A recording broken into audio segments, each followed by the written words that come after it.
Hello, so I am going to be talking about police communication. It's going to be about police communication in the work field and with the general public, pretty much because communication is between customers and stuff. And when you're a police officer, you're pretty much communicating with the public and the suspects and the victims, and those are technically your customers when you're working in the police field or even the criminal justice field, corrections and parole, probation, pretty much all of that uh, comes under the same kind of category. The question is why communicate? Communication is important. Policing is just one of the branches in the criminal justice system. Like I mentioned before, there's probation, parole, dispatching, corrections.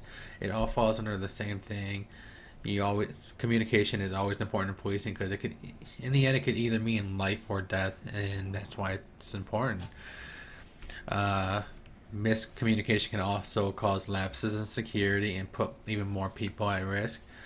So you want to make sure what you're getting across is getting across, and no one's misinterpreting what you're talking about.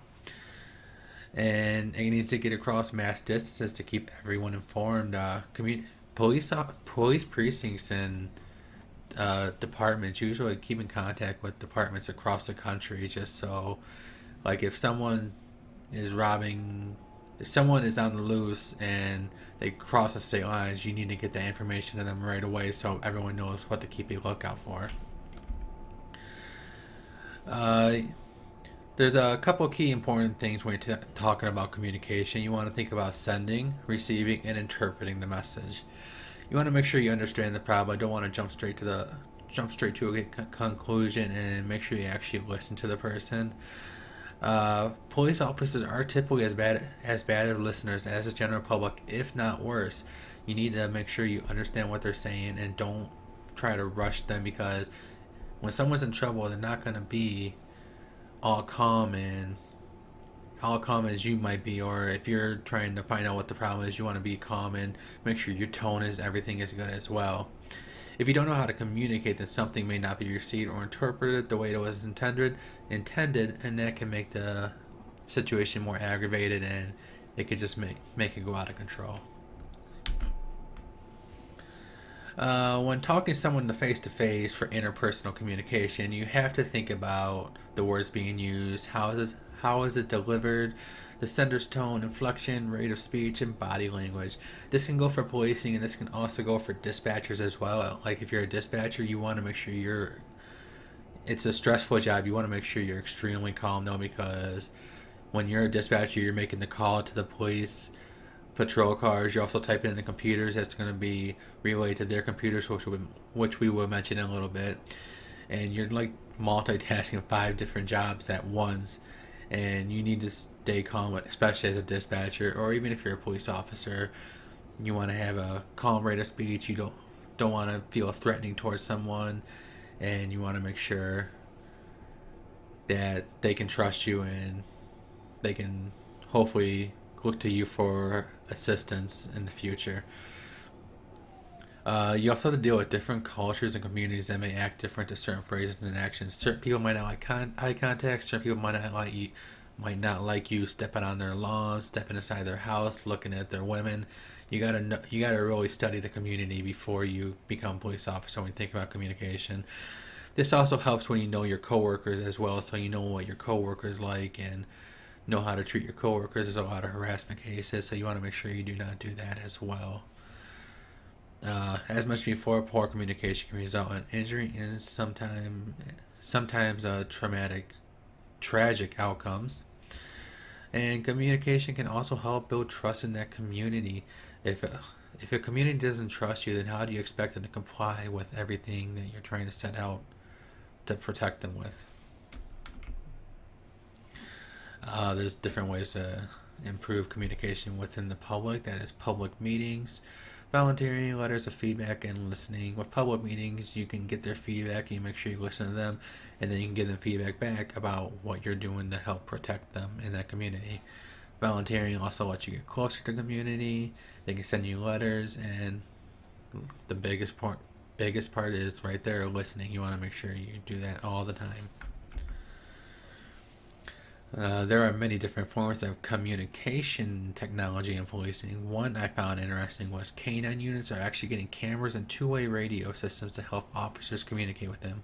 This is to protect the officers so they can communicate with canines from a distance and be able to give them commands and not have to be right next to them or yelling and blow their cover and stuff like that. Another issue is language barriers. Usually, when you don't understand someone, you have to call for someone else that knows that language and can translate. But there's devices that are helping with language barriers and translating at the scene of the crime. Advanced radio technology helps us or share information across thousands of miles. Like if someone's wanted, we can just type in the computer, send emails, mass emails to everyone in the criminal justice field. And computers also helping us, like I mentioned before. Dispatchers type in communication or type in stuff towards the police officers so they know right away, and then they're also contacting with the radios, so that helps as well. Lastly, we'll talk about technology and corrections. Pretty much everything goes the same for communicating with coworkers, as mentioned before, but they're also keeping an eye on the way inmates are communicating with the outside world. The goal is to mainly shelter them from the outside world as much as possible to keep that control. More and more prisons are introducing emails instead of letters, but they will still be reviewed as they're being sent closely by the staff.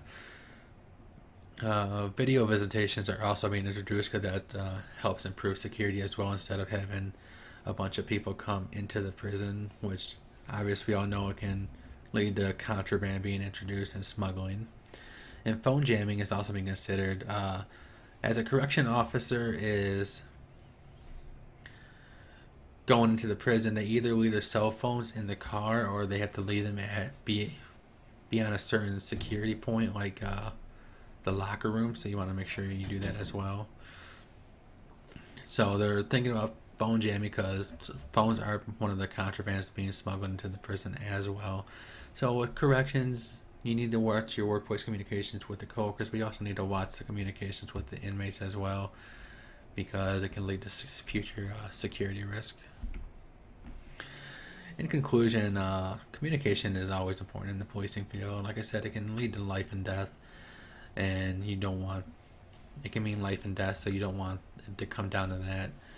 It can also cause a lot of security, and the communities will be less safe if the proper communication techniques were not being performed. And you not only communicate with inmates, but also with the general public, suspects, victims, and prisoners. So you pretty much in policing, you're communicating with everybody, not just a certain demographic or a certain kind of people. And I believe next is, this is the reference page. So I hope you learned something new about communications in the police field or corrections or just the criminal justice field in general.